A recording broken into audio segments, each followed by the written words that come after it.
they complete more and more of these items, it can become tougher and tougher to really find those ways in. Fair enough. Well, Kassadin banned away this time around by FlyQuest. The Elise, the Ziggs, the Zac brain work at some point here. One final ban here for Immortals. See what they want to add to that one.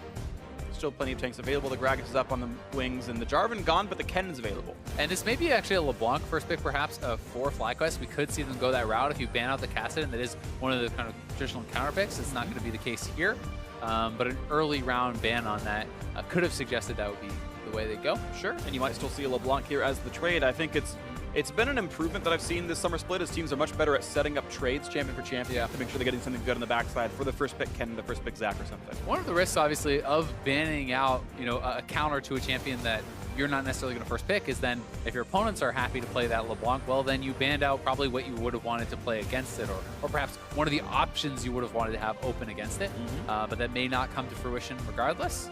Yep. First, it's going to be locked in the Gragas flex pick. We know it can work in the jungle, expected it the last time, but we also know that there's plenty of teams who are happy to play Gragas into Kennen top. Regardless, it'll be LeBlanc in the mid, as you had predicted, as a high priority champ with Kassadin off the table, and that is the trade. Yeah, so, I mean, they're going to be able to make the trade, and now it's just who gets more out of this? I mean, End is High trying to kind of bait them into it, right? Does he have another pick that he thinks is really strong into LeBlanc? Something that you would expect him to have prepared, because if I'm seeing the fact that you're banning out Kassadin to set up for a LeBlanc, your other team should be expecting that as well, and you have to hope for High that he has an answer to it. Perhaps something like the Syndra here could be a good choice. Moon gets his Rengar. Always fun to see experts on this champion. It's in a state, again, I'll say it from the previous game, where if you're good at it, you can still bring it out, but most teams don't at this point. Orianna in the mid lane here for High, playing a pretty trademark champion for him as well. So FlyQuest, though it is almost definitely going to be AD Kennen, maybe Walter brings it in the bot lane, we have something else come out of the top, but certainly seems pretty good for team fighting with an Orianna in the mix, and you can even deliver the ball with the Rengar. Yeah, it really does, and we have actually seen, if it does go to Turtle, which I'm not expecting, things like the Shen combo can work very well with that. Obviously, that's banned out, but Rengar plus Orianna being able to kind of collapse on side lanes where the Kennen is split pushing, regardless of if it's top or bottom, is going to be very powerful, because eventually you want to get into a side lane and really kind of work your magic there as Kennen. So interesting stuff right here. Immortals have instantly locked in the Lee Sin for Xmithie, so we're definitely seeing Gragas in the top lane. Unless Ole plays a support, that is increasingly unlikely. Kennen remains a flex, also unlikely, but the Ziggs ban off the table, and they're going to remove more options from Wild Turtle, it seems, as Ole's Bard is also gone. It is kind of interesting to see them actually go this route, because Gragas is very tough into that Kennen. And sure, you can have very strong gank assist, you can make plays, in the team fights and stuff, but generally Flame has been a guy who it feels like more wants to play for lane, and something like a Jace being available is a pretty good matchup into the Kennen. You can kind of answer and sometimes get advantages in that side lane, but they're going to be looking more for the team play, and they do have some answers for later against the Kennen. Someone like LeBlanc can go a Gunblade Lichbane and try to split push against him, that sort of thing. Sure. Yeah, one of the counter picks I like seeing was Someday played Lucian top into it, and actually this exact player, and it worked well for him, but not the case here. Karma gonna be grabbed for the support role here for Ole, and with all the support bans coming through, Zyra, Thresh, Bard all off the table, Karma's next up on the list. And no Lulu's to be seen for quite some time. Wild are gonna go for his next champion. He's played 2 Jhin, 2 Varus, 1 Ziggs, and I forget what he's gonna be going for next. Don't know just yet. Lulu may still be the pick, and it means that they want more time to figure out what they want to play. They knew they wanted Lulu. That'll get locked in. They still think, okay, still what do we want to play in this bot lane here? Will it be more CC? Will I go back to a champion to play before, or will they go for something different? It's certainly, they've set themselves up for the ability to go for hypercarry here. If they want to go that route, you certainly do have a lot of protection, but Ashe does work well with the initiation here. If you can hit an Ashe arrow, follow that up with the Rengar Orianna ball combo. Lulu also powering up the Rengar. You can ultimate him as soon as he jumps in. You have double speed ups there too. That can be very powerful initiation. Xayah is a pretty nice choice, because Xayah is one of the best AD carries at actually absorbing those sorts of initiation. If you're on point with the ultimate, you can use it to reactively dodge the Ashe arrow, the Orianna ultimate, things like this. Or a Rengar diving on you. Or a Rengar diving on you. And these sorts of things really can turn around fights big time. Yeah, a lot of big things out of that one. The only thing it doesn't do very well is dodge out from Kennen, because the Maelstrom stays alive and you'll get stunned when you land. But otherwise, you're right. Positive interactions down the line. Cody Sun, I think it's a good pick based on the enemy composition, and we'll see what he can get out of this one. Generally speaking, Xayah is more of a kite-back type of champion. We'll see if that ends up being an important play style for them, as FlyQuest should have the split push lead. Rengar can split if he needs to, and a Kennen is supposed to be off on the side, so Immortals do need some kind of forward motion, and it's going to require maybe a Flame TP or a Sickic Smithy gank, but otherwise, it is a bit passive of a composition, and I wonder if this ends up being an issue for them, because they don't have those same team fight powers they did in the previous game. Yeah, they don't, but at the same time, I mean, there is explosive initiation with Lee Sin, kicks and Gragas ultimates like Body Slam Flash. You have Lee Sin, Warthog Kick Flash. These sorts of things are ways in, and you do have some follow-up with that. If you can actually knock someone into a Xayah route, that's a way that you can get kills, things like that. You also can spread out the map and have Pobelter looking to split push. I'm not sure if they're going to go that route, but I think that they are a team that's going to have to make some plays, because if you play too passively against Orianna, Ashe, Lulu, Kennen allowing to get that split push priority, I think that Immortals is going to lose this one. So they want to be able to put focus, keep Kennen down, don't allow him to bully around Flame, and then try to make some plays here. We'll see if it's going to happen here into this one. Here we go into game 2. FlyQuest sadly winless, hoping to turn it around here in this one and reverse seep their way into their first match win of the summer split. Immortals looking to improve to 3-1, bouncing back after a loss to Team Envy last night. And we know they can do it up 1-0. They can make this one happen. We'll see what comes through. This time, both bot laners going to be starting with that Doran shield. Obviously not on the Caitlyn, so perhaps a little bit nervous about playing with the Doran's Blade this time. And I think it does make a lot of sense, on both sides. Karma can poke out the Ashe pretty heavily, and and Xayah should be theoretically kind of pushed in and bullied a little bit by an Ashe in the early lane. Exactly. And to be clear, this item is, I think, inarguably overpowered. So if it's even close as a lane matchup, you want to go for the Doran's shield. It's only when you're unquestionably going to win the matchup that you go for the air quotes weaker item, because you can go for slightly greedier opening here in this one. Because it's more stronger offensively. Right, exactly. It's like a Caitlyn shouldn't almost ever need a Doran's shield unless you're literally facing Karma Ziggs, in which case, okay, he probably should have gone Doran's shield, and he might have regretted that, even though they did end up winning the game. Now we are into this one here, 1-0 for Immortals, minions spawning in 10 seconds, and nothing too crazy has happened in the early game. The only thing I would point out is kind of the corrupting potion here for Pobelter, which I think is somewhat atypical. Not completely used to seeing that. As a start, very often you do see people actually going simply for the Doran's Ring, and they're trying to set up this invade. They do get the ward down the Raptors pit, so that's going to give them some information on where Smithy's going to start.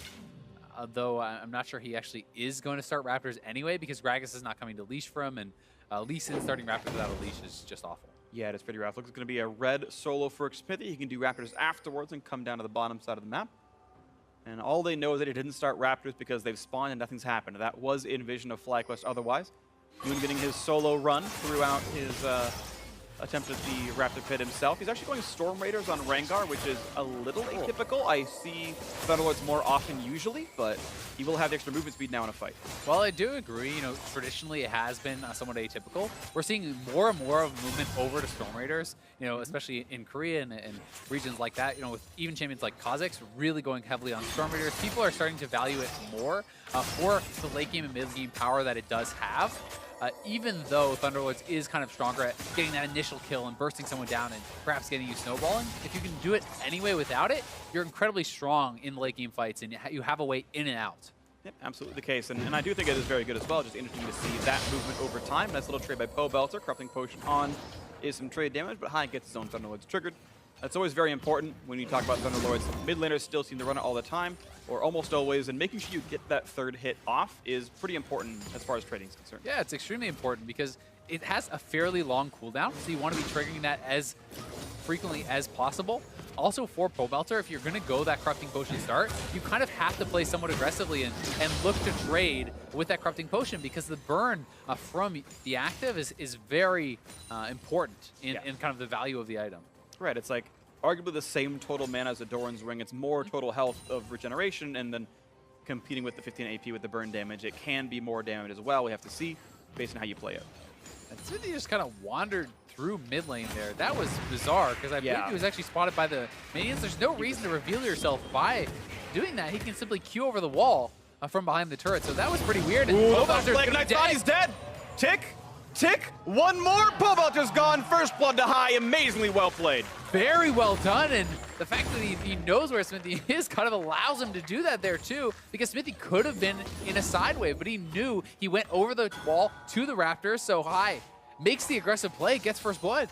That was really nicely done. Pobelter had traded out his health bar too much. He had gone through his corrupting potion stacks, all 300 health of it, and came out the worst for the wear at the end of it all. Nicely played by High, just flash QW ignite. This is very, very well done. I mean, Pobelter is having the wave push against him, so he wants to get it up to the turret. That's the biggest thing there. He wants to fully shove in the wave so it doesn't get frozen against him and he doesn't lose out on the experience, but ends up going very bad and High.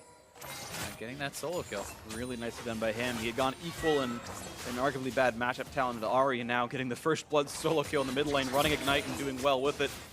Pobelter, of course, can TP back to lane with his new Dark Seal, and he can stay afloat from there. High had to make the walk, but he's got a lost chapter, and it's going to feel pretty good for him.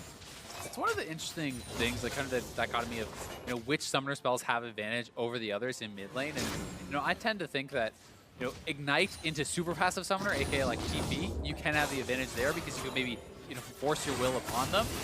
But if your opponent is, say, playing with heal on Orianna and you have TP, then I think that is definitely advantageous to the person with TP because you're not going to be able to get pushed out, you're not going to be able to get bullied, and now you have more lane priority. But Pobelter going this was risky, didn't have a combat summoner, gets punished for it, but obviously trying to prioritize split push pressure and side lane advantage later in the game. Flame just gave away. Smithy was there, still going to be a couple hundred damage right there. Not going to find a stun quite yet, but you saw Flame actually had walked briefly through the minion wave for a second, expecting Smithy to maybe try to go for the gank because of how far up Balls was pushed. And then Balls, once he actually is pushing his turret, goes for the ward, takes a bit of damage, and now Moon gonna steal away this Gromp.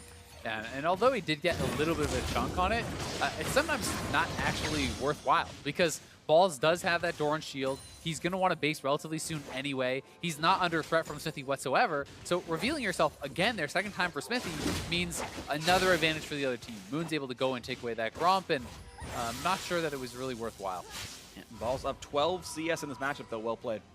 One little thing, you know, this is pretty minor, but I would have liked to see Balls actually group the minions before you base. So if you stand up and you actually tank a couple shots from those minions and then step into the bush, they will actually naturally stack up and push towards you. So you will deny a couple more minions from your opponent there, and then have the wave collecting by your turret as you walk back. So it essentially forces your opponent to either TP back or just lose out. So these little things are something that I'm always disappointed when a pro player does not do because that's so easy to do. It's not like it takes any sort of actual skill. You just have to know to do it. Right. It's a zero risk, medium reward play, which everyone, whoever has heard of game theory in their life is like, oh, of course, let's make this play. There's no downside. I can only gain out of it. So unfortunately, not laid there by Balls, but he's at least won the landing phase, has them, so there has a dagger. We'll see what he can get from this one. Triple Thorns Ring for Flame should mean better push priority, but we'll see how the trades go. Yeah, by no means is it like, oh god, he's screwed now, but it certainly is something where he could have got, you know, a couple more CS advantage. A couple more CS can really make a big difference, and experience as well is kind of king in top lane. Oftentimes, especially in these tank matchups, you know you're going to fall behind in gold, but you're trying to stay even in experience because the amount of stats and the amount of power you get from those level ups are so big.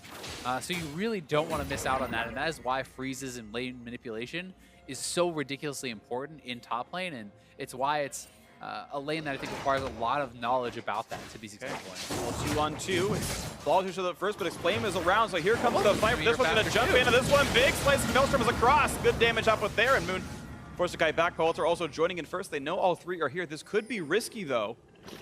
Looks like High is coming around from the side, and they're not going to find a fight just yet.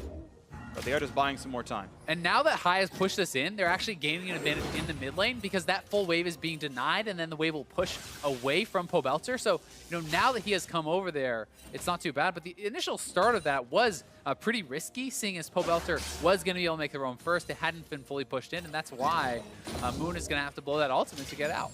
This is the case, so Pobelter lost an entire wave, plus the 2 melees on the next one. That was the punishment he took for roaming in first as High shoved in, and you can see the minions, though, still close to equal thanks to Pobelter's TP.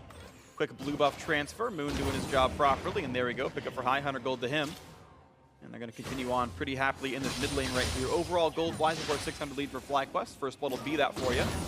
400 for the kill with no assist, 200 from farm otherwise. Top landing a big portion of that one. Fight in the bot side, no root yet for Wild Turtle. Kites back on towards the feathers, but of course, sort of been pulled back, so no longer any risk of running downwards. Ole is still poking, and overall, it is a lane lead for the Immortals squad. The priority on Karma seems to be paying off. They've got the lead in the 2-on-2.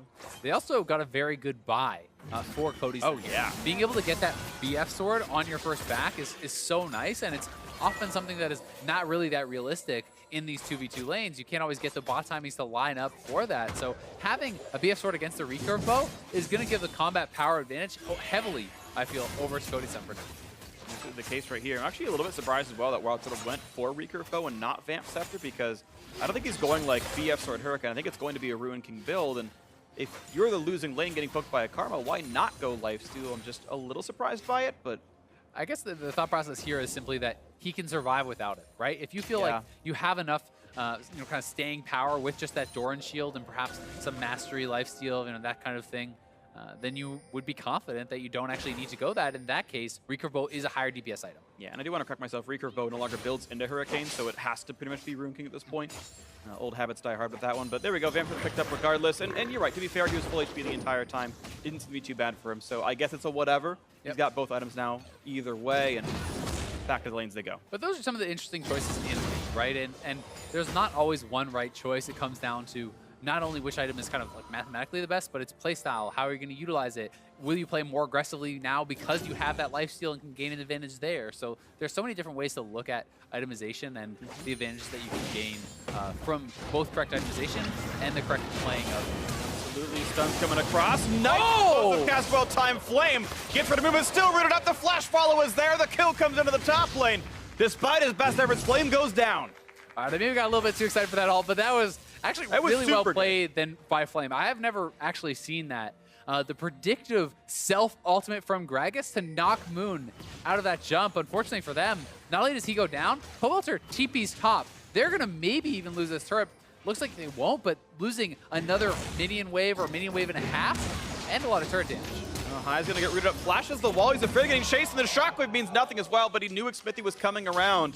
And it's out of that just being way too safe. It's the right call there. Is able to get out, but here's the initial play. And this is why you really don't want to body slam forward aggressively like this in lane.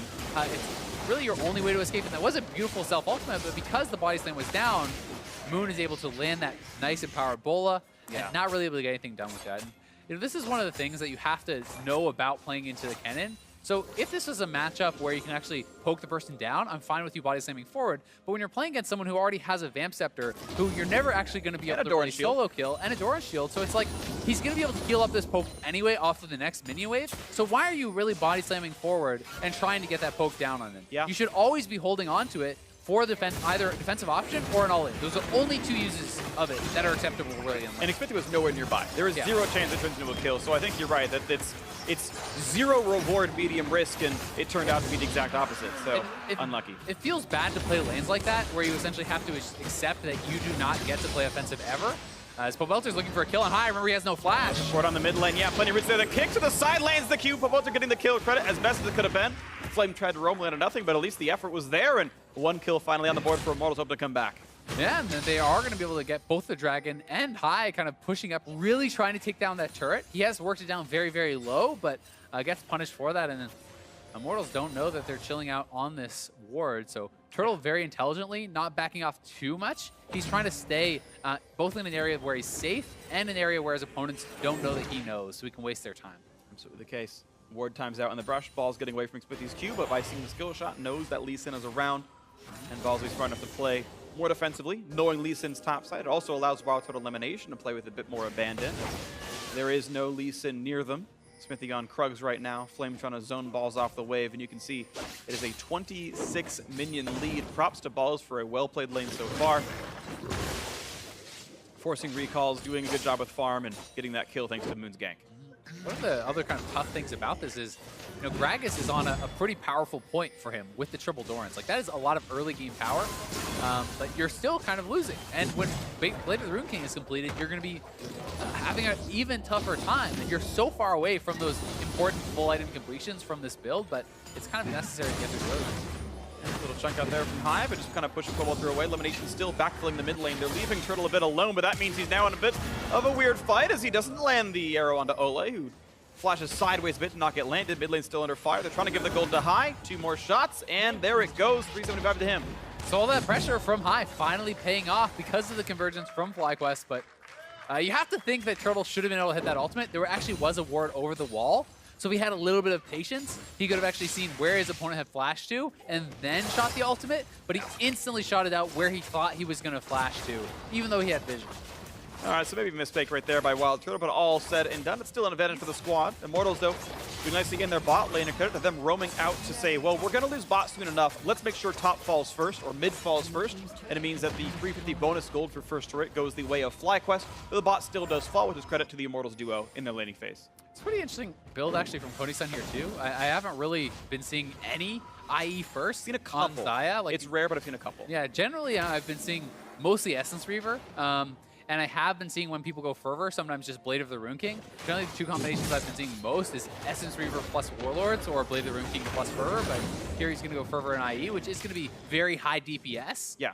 You're just not going to necessarily be able to kind of like keep up your spam of abilities because you do run out of mana. Yeah, so it's mana and cooldown gating, absolutely, because he's probably going to go double Zeal item from here. And what's nice is if you're a double Zeal user, you only have the one attack damage item, which means you actually want the Fervor attack damage to keep your multiplicative scaling going because you're sitting on just the IE, and you're taking TP to bot lane, and there's nowhere for Turtle to go. He's very much alone on this one. Doesn't get rooted up, tries to do it with Kodi-san, doesn't quite have the damage, and now he's got to run away towards the turret. And unfortunately, he's going to give an assist over to Flame, so more total gold will be gained. While Turtle going to flash to buy some time, gets away from Explosive Cask, but he's slowed again, and he flashed to die anyway and get nothing else for it, so Turtle choosing to lose his flash for nothing.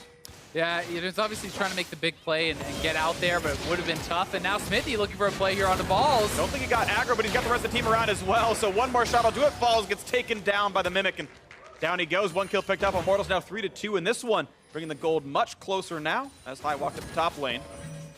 One-set elimination, and they've got enough power to kind of push the team back, and doing what Balls did before, getting some autos off the turret. Good work by him to get some of the earlier damage. Moon coming for the flank on the backhand side as well. Most of FlyQuest are up here. Turret won't fall yet.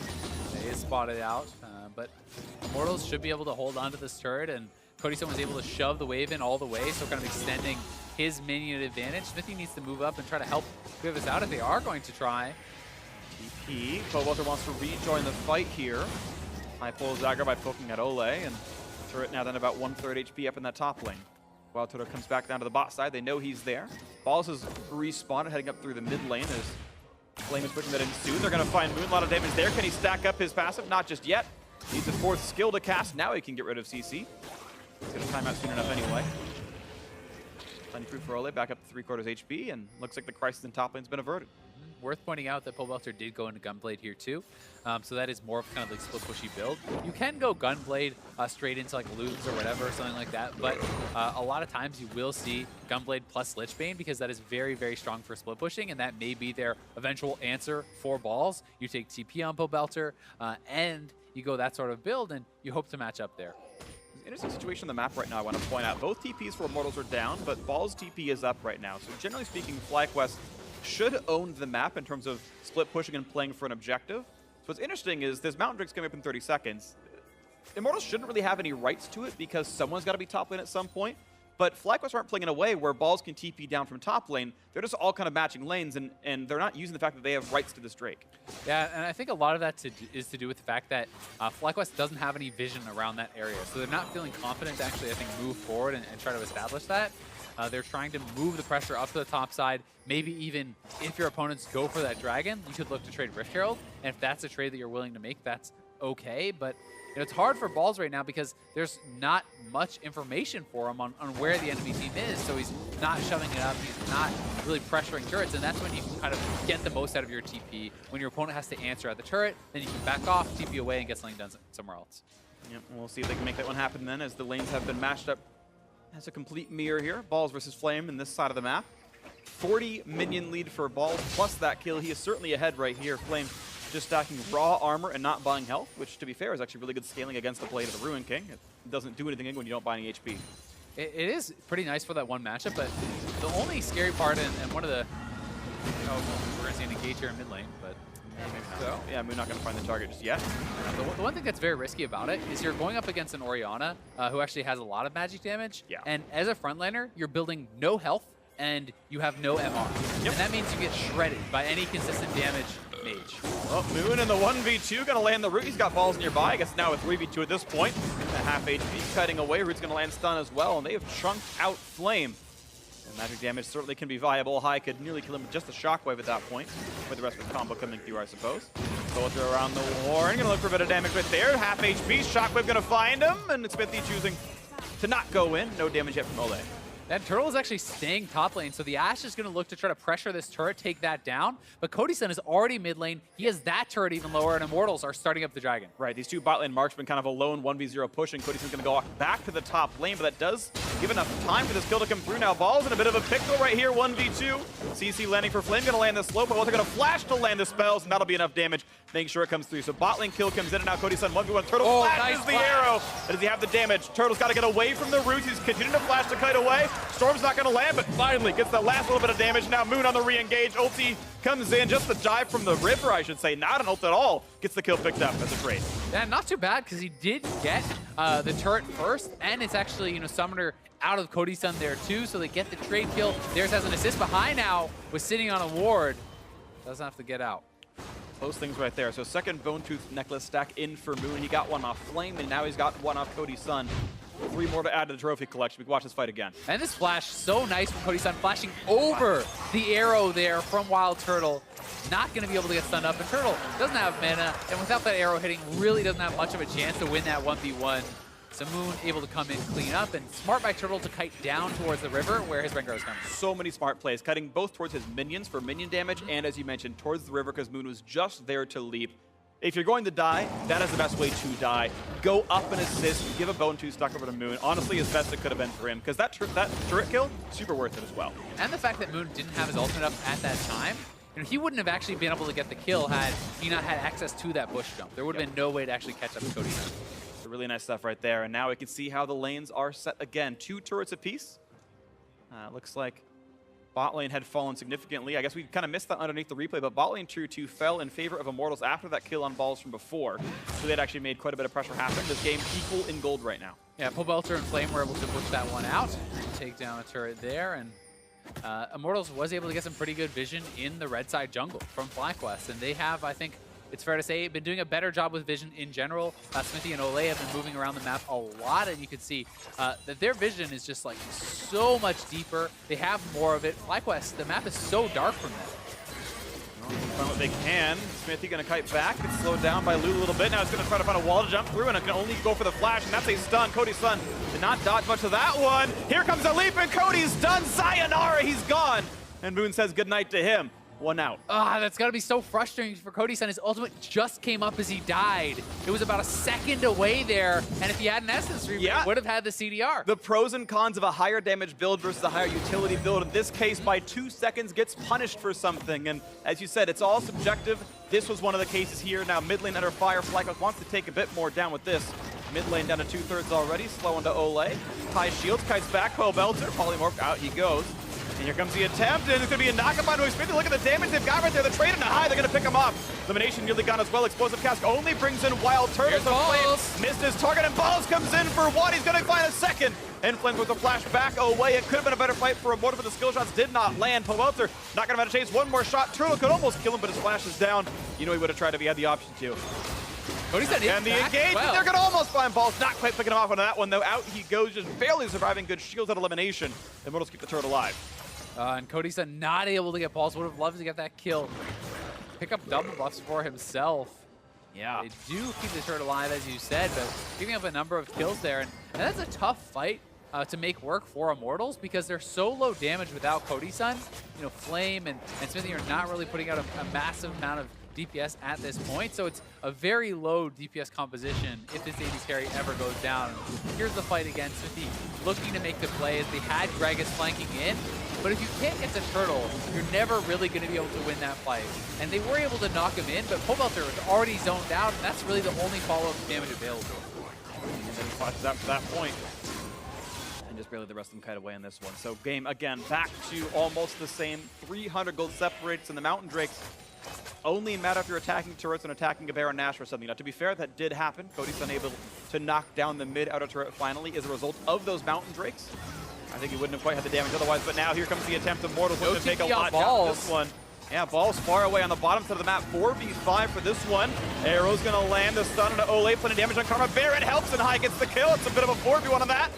And Moon forces Kite back, but heals back up. Shockwave gets double kill for High. Looking for the third. It's going to be picked up here by Moon, finding a bit more. And Flame's got nowhere to go. The red buff is on. That's the kill coming through. 4 for nothing. And Cody-san forced to run away. Who's going to win? It's Sun versus Moon. It looks like it's going to be Diana's people winning this one. Here's the kill picked up. An ace for FlyQuest. They've got any objective they want. They're able to pull off the 4v5 essentially. Ball's showing bot without TP this late into the game. Prompts Immortals to try to go for that barrier, but still, it's only 23, 24 minutes. They're going to take a lot of damage from it, and the 4-man squad from FlyQuest able to make it happen. High with a fantastic shockwave, and Immortals were not really able to fight back whatsoever. Well, looks like it might be going to a game 3 if FlyQuest can make this one happen. That said, I've seen Baron power plays get turned around before. Watch this fight again, though, and Ole just gets blasted. Yeah, exactly. It's a great ultimate from Turtle. They're able to take down the support immediately, and although Flame was over here, on Turtle, he doesn't have enough damage by himself to ever do anything. So the team is split up. They don't have all their DPS. They're able to corral him right into balls, pick that up, and you need to be with Cody-san. Cody-san needs to be putting out a ton of damage in the team fights if they're ever to work.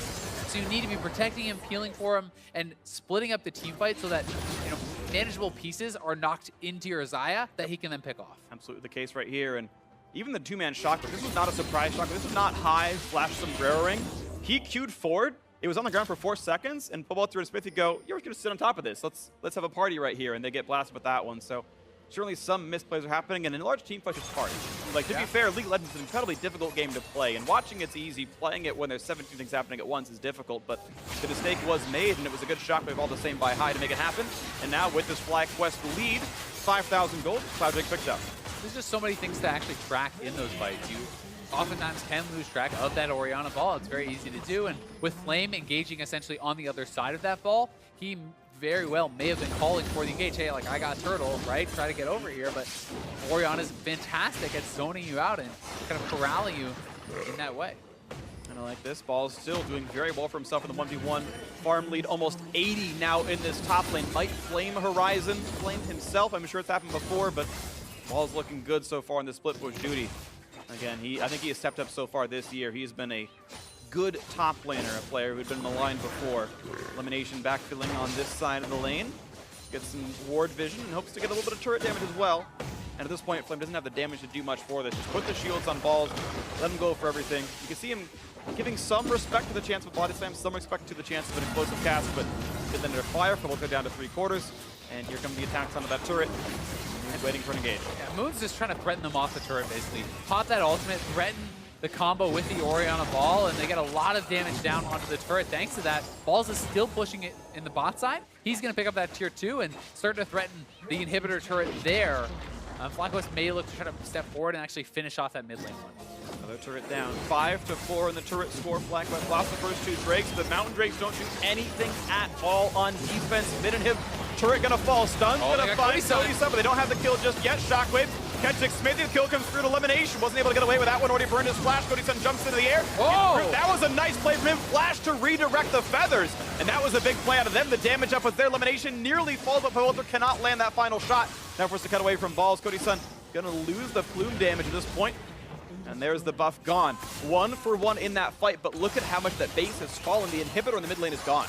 And Cody-san does not really have much lifesteal at all, so if he gets chunked out of these fights, it's hard for him to heal back up. He can't really re-enter. Yep. So while he does have pack a big punch at first, I mean, you hit this guy with an Orianna ult or really anything, and that's the end of the fight for him. And FlyQuest wanted to push in. They had the turret very low. A High does put the one-man shockwave on Smithy to take him down, and Cody-san, really nice flash, as you said, to redirect the feathers so he would come back through High and gets that kill. But at this point, even though he is very strong and has some shielding supports, he can't get back into the fight because he's too low and Balls is going to zone him out. Yeah, they came very close to getting those final autos elimination, but you're right. There is so much threat from the rest of the team. You don't always have to go for that kind of stuff right here. Ardent Sensor early pickup for Ole will help. There'll be some life back, but the way the piercing feathers work on Xayah, they do not trigger on hits. You don't get tons of healing because of the pass-through damage. You need Hurricane for that to have any kind of multi-healing, but now Vampire picked up means he will get some of that sustained back as he continues to scale up. And he's not going to really need Last Whisper or anything like that too early. Yes, there is some armor being built up on Moon, but it's not the biggest of deals. And I think that, going for something like a Bloodthirster here is completely reasonable in a build. Absolutely agree. How do you feel about Death Stance on Zion? I actually like it a lot because the idea of getting 40 CDR is a pretty big deal because you want to spam consistently because your W is an important steroid and it doesn't have 100% uptime. You want to have as many feathers down as possible because you want to spam E because the damage is insane. Like, yeah, I mean, I think CDR is a great stat on that champion. Like, I go S3 for every game because I think it is so good. But auto attack damage is nice. He went for the IE double crit build, and now we'll just have to see what it is. And he does still have the ability to theoretically pick up an SMG as that last item. Probably 100% crit. And FlyQuest is just going to go straight for the inhibitor. Balls just had to disengage there. Well done by him, and now that means the inhibitor turret's going to be going down. And a force flash out of Ole. Moon now going to dive in. He's going to find the root. Unexpected knock up there from Lulu as well. Stoneplate pop for Tankiness, and Turtle gets the kill picked up. A spree for him. And now into the bot lane inhibitor. FlyQuest might just find their first game win of the split, hoping to turn things around. Still in week 2 of the North American LCS. Of course, they have many more to play, but it was a depressing first week, and this has been looking much better than the first ones. FlyQuest 2 inhibitors down, Balls kiting back pretty cleanly. 300 to 214 in that top lane. Now a slow on a Gregan. Turtle gonna kite back, Balls gonna find a little bit more poke, but here we go onto the top lane inhibitor. 15 seconds still. Onyx Smithy's recall looking to knock down a couple more buildings. Redemption for the heal. Moon feels pretty good. Can he find the root on somebody? Shockwave gonna get juked out by Cody Sun. Looking for the damage, gonna find a little bit right there. Into the front line goes. Balls can't find anything to do. One more shot comes through and Cody Sun gets the crit. Look at the damage output from the lightning as well. Takes him down. Cody Sun's build certainly doing things sometimes. Walter still wants to chase though. Can he find elimination? Gotta be respectful of Whimsy. Will be disengaged for FlyQuest, knocking down the inhibitor turret, leaving the inhibitor itself standing. Immortals do stay alive, but I mean, they lose 2 inhibitor turrets. They have such a split push disadvantage against this Kennen. The Kennen is always going to be able to threaten to knock that down if they're caught in a 4v4 situation. There's no more protection for Flame under a turret, and it's going to make that very, very hard for him. And unlike game number 1, FlyQuest have super clear win conditions, very easy to execute. You just simply go for the 1-4 as your opponents did to you last game.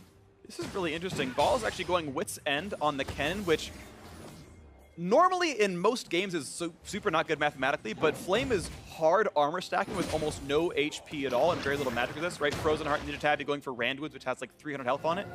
So it actually works pretty well in this regard of adding some magic damage to the profile against an armor stacking champion. And I think the other aspect of that is who else could possibly answer you? Well, it's Pobelter on the LeBlanc, right? So and having some MR against that is really going to help because you already have the HP built up. You have Phantom Dancer, so the HP from Frozen Mallet, Phantom Dancer, Wit's End, and the lifesteal like really makes it tough for Pobelter to actually be able to win that 1v1. So that itemization is very powerful there. Yeah, I think you would, like, if you want to just kill Flame, I think Lord Dominic's is still more damage, or even going for another Zealot is more damage, but you're right, it hedges your bets. It's kind of nice right here and now Moon in a 1v1 with Flame knocked back. For the rest of the team, and now pops ulti for a retreat path, and they know they can't catch him anymore. Still waiting around for the opening. Onto the mid lane, we can see more attempts by FlyQuest. They know the top inhibitor is open. There's no turrets defending it, but looks like the play instead is going to be towards Baron Nashor. And Moon is running over there. Always a chance that Smithy could try to steal this, but it's going to be really tough. They know that they're on it now. They do have the Scuttlecraft down, so we'll see if Smithy can actually pull something off your Flame. We'll need to PP very fast if he's going to do it, and in he goes. Can they shockwave Smithy? Yeah, they shockwave him out of the queue, and the spike comes in. Blue team secures FlyQuest, make it happen. Cody's on the side. Trying to buy some time. Cody Sun finds the feathers. He finds the root. A lot of damage on the back line. Body Slam is in Flame. Cannot kill off Wild Turtle, though he's shielded up enough. 2 for 0, and there's no damage left as Cody Sun has fallen. The play was almost good, but the rest of the engage wasn't quite there. 2 for 0 plus the Baron. Yeah, Cody Sun tried to go aggressive, make something happen, but he gets stunned up, he gets taken down, and FlyQuest should be closing this one out. Almost no chance to lose it now. Balls TP in the bot lane, and this time around, your TP top laner onto the base might work out a bit better. You can see the tankiness actually kind of there. The Wit's End means he won't die to Promoter nearly as fast and survives it all. Days skill picked up onto Smithy, and FlyQuest finally get their first game win. It took 6 tries, but they will win one over Immortals, and we're going to game 3. But hey, they're still alive in this series. They can look to improve to 1 and 2 if they can take down the next one. But definitely a much better game here from FlyQuest. I think clear game plan that they were able to execute very well. And to your point, Balls has been playing very good. He played a great game, I think, on Kennen. Really unlocked them in the split push. And everyone on FlyQuest looked like they had just a pretty strong game. I absolutely agree. Pretty strong game down the line. 18K for almost exactly for the Ken and the Orianna and the Ashe right here. So the backliners were all doing very well. This felt like a solid full team win for FlyQuest. Yeah. Moon on the Rengar 4-0-6. Elimination on the Lulu 1-0-8. The early laning phase was difficult. It was being won by the Immortals duo. They finally stepped back up in their 2-on-2, but this felt like a solid FlyQuest as a team win where they made a lot of good choices and they outplayed their opponents. And they did. And I think that, Immortals drafted themselves into a position where they would have to be able to pull off these team fights very well, because Kennen is naturally going to be pressuring, going to be winning in those side lanes. That's just going to happen against the Gragas. So they never really were able to be on the same page. It never felt like there was a time where Flame was engaging and knocking someone into his team that they could get a kill on. It always felt like he was a bit off on his own.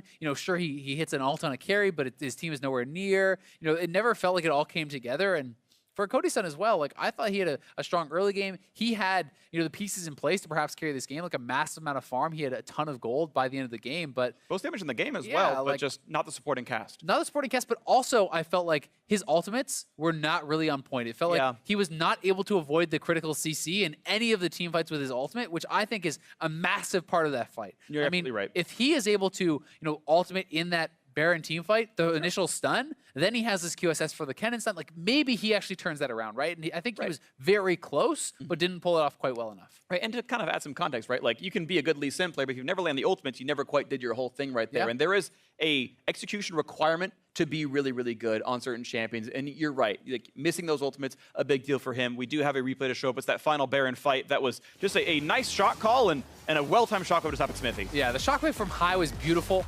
They kind of put them into this position where they have to try to go for it. He's trying to take the Q, but he gets pulled back out of it. Pobelter goes in. Now watch Cody-san on the bottom side. Ole probably should be with him. He's getting so much initial damage, but does not actually ultimate the Wild Turtle stun there. So then he does not have his QSS for right now when he gets actually stunned up. He can't avoid that. And these guys were legitimately, a couple of them were 1 or 2 autos away, 1 or 2 crits away from getting taken down. And had the team moved down and supported him, and had he been able to reactively ult that Ashe arrow, which admittedly is very hard. Yeah, it's real short range. It's really hard to do, but that's one of the things that if you're going to play a champion like that and your strength is using the ultimate to avoid CC, you must be able to pull it off, or you're not really utilizing the champion to its fullest. Yeah, I agree with you. So unfortunately, some misplays out of the team, but a well-deserved win for FlyQuest, finally getting one on the board. So now for a deeper dive on that FlyQuest win, let's hand it off to the analysts. And Riff.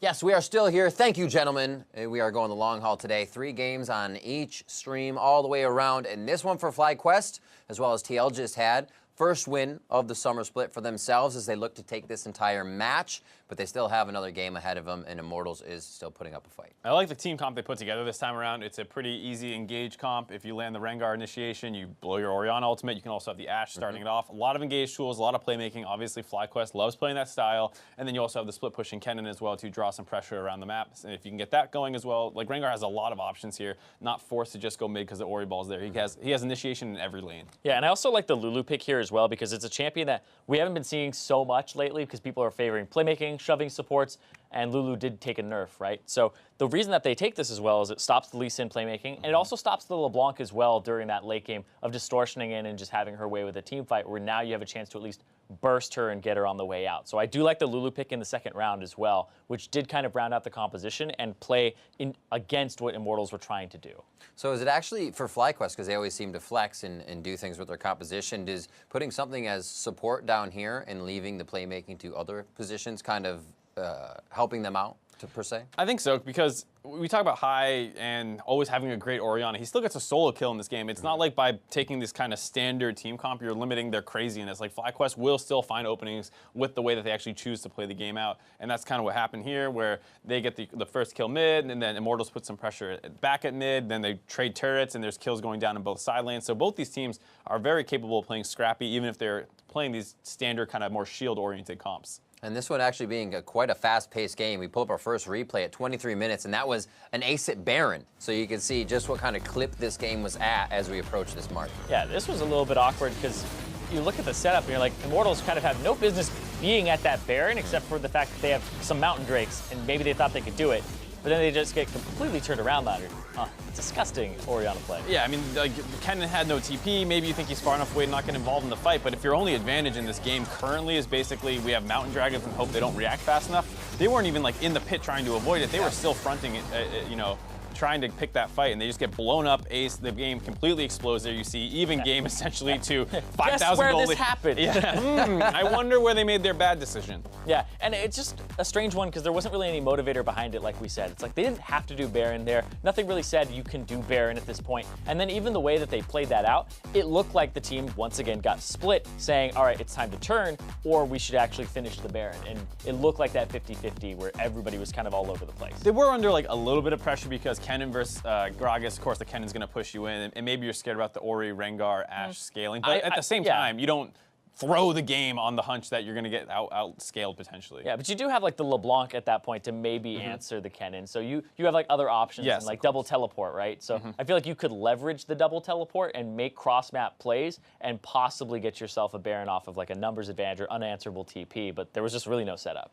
From FlyQuest as well, we see him kind of moving away from what everybody's doing in 7-11 a bit. We still see the Ziggs. We still see High bringing back the talent in the mid lane. So these guys have a little bit more to show us and possibly maybe take this one over Immortals again. Yeah, even the Rengar pick to an extent is something that Moon always played that extremely well, and now that it's not extremely meta, you're looking at like, oh, he played this well again. Do we start banning it, even though it's not considered a super strong champion in the meta? These are the kind of questions that Immortals is going to have to find the answer to in Game 3. So going to picks, before I say go to commercials, picks and bans, what do we think is going to be formidable for each team to start off here?